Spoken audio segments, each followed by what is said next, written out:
In today's video, I am going to teach you how to add timer to Google Forms quiz. Vertical bar, Google Forms timer. Start by opening your quiz in Google Forms.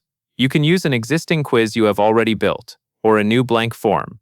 The timer feature is not built directly into Google Forms, so we will add it by installing an add-on.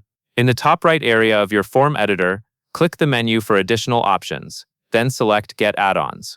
This opens the Google Workspace Marketplace, where you can search for tools that connect to your form. In the search bar, type Timer for Google Forms.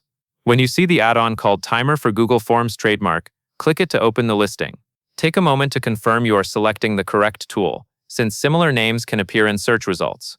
Once you are on the add-on page, click Install. Google will now ask you to complete the installation and grant permissions.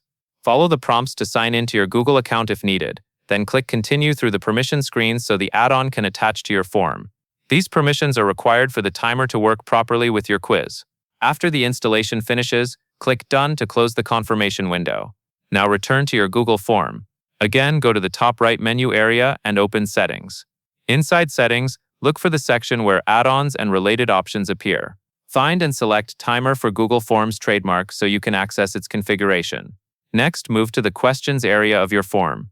This is important because the timer is meant to control the quiz experience while people answer your questions.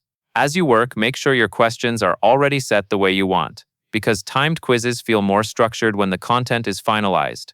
If the add-on asks you to sign in again, choose Sign in with Google and then select Continue to complete authorization. This reconnects the add-on to your account and ensures it can apply timing rules to the form.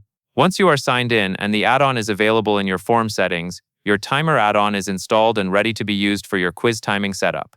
That covers everything you need to know. And that is all there is to it.